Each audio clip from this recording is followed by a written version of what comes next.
Hii ni mwaka mpya. Wacha tushukuru Mwenyezi Mungu kwa hii masiku ametupa katika nchi yetu ya Kenya.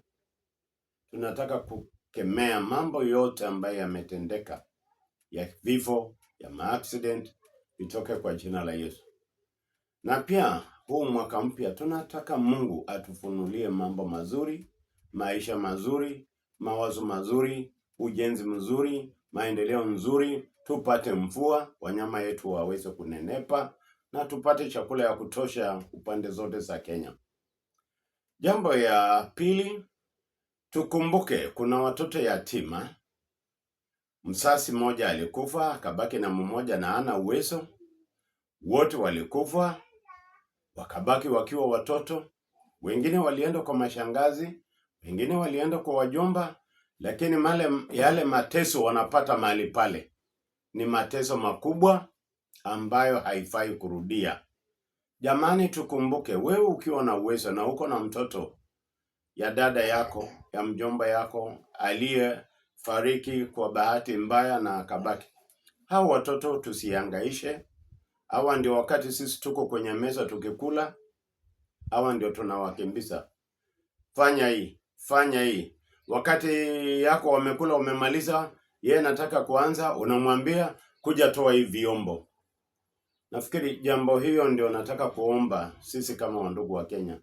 Tufikirie watoto hao.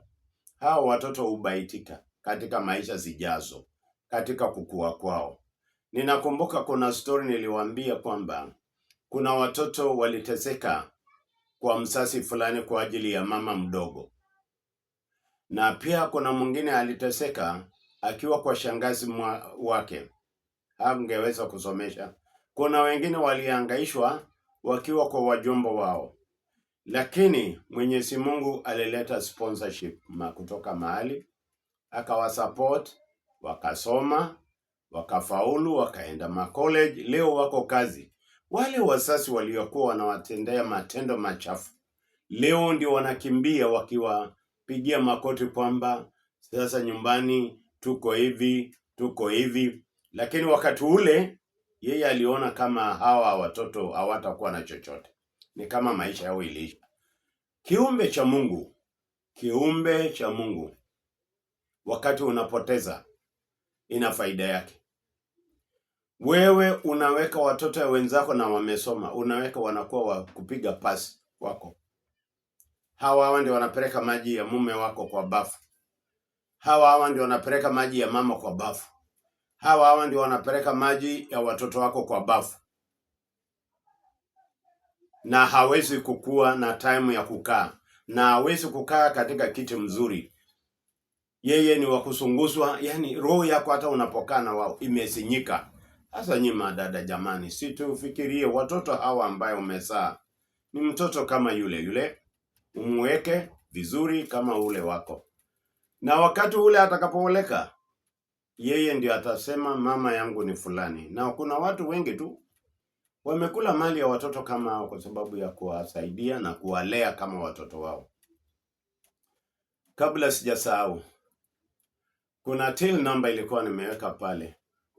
Hii till number ni ya msaada. Tunataka tutoe vitabu isaidie watu kwa sababu kuna mateso mengi, kuna mazuri mengi, kuna mambo mengi yaliyopitwa na wale wa kwanza na mahali si tumefika. Tuone ya kwamba hii mambo ya kale wale wengine walipita ikiwa mzuri. Kwa nini tusiwige?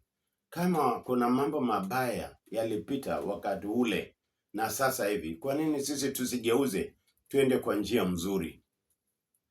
Kama tuliona ya kwamba uongo ni kitu kibaya, ni mzuri tubadilishe.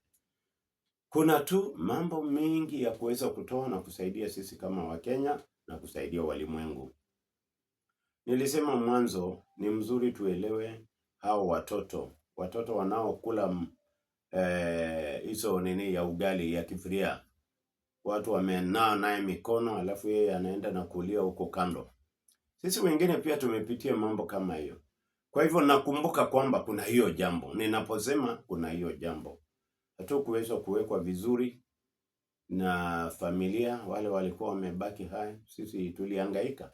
Na si mimi peke yake, naona kama kuna wengi tu. Lakini kile ninachoomba, tufanye ile msaada, tutumie kitu kwa hiyo till number, tutengeneze vitabu ya watoto ambaye anahangaishwa na wajomba, ya watoto ambaye anahangaishwa na mashangazi wao, ya watoto ambaye wanahangaika katikati tu, ni Mungu anawaokoa, wanapata sponsorship kwa huruma ya donors, na leo ni viongozi na wengine ni walimu, wengine ni madaktari, wengine wanaishi vizuri, wana makao mazuri kuliko yale ya kwanza aliyekuwa akiwatesa. Mnichangie hizo pesa katika hiyo till number.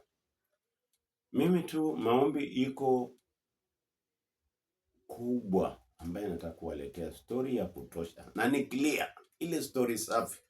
Taweka kwa Kiturkana hiyo hadithi ya hao watoto walihangaishwa, nitaweka kwa Kiswahili, tukipata anayenena Kiingereza tutaweka. Najua labda wengi wameandika, lakini hata katika kitabu ya Biblia utapata kuna mali Mathayo aliandika jambo fulani, na utapata pia iko habari hiyo katika kitabu ya Yohana ama ya Yoshua. Kwa hivyo vitu zinakutana. Kuna wengine anatoka Zaburi, ingine inaenda na kutana na Mithali. Kwa hivyo kuandika kwa vitabu kuna vitu tu zinachangiana, kuna vitu zinagawanyika. Kwa hivyo nawaomba kwa hiyo till number, uliokuwa na uwezo, hiyo uwezo unaye, si usaidie na tusaidie walimwengu. Barikiwe sana. Mwaka mpya, mwaka wa mafanikio, muinuliwe na Mwenyezi Mungu, na hata na hii ujumbe iweze kulipuka na itoke, walimwengu waweze kupata kusoma historia kutoka katika jamii, wale waanzilizi wa ulimwengu.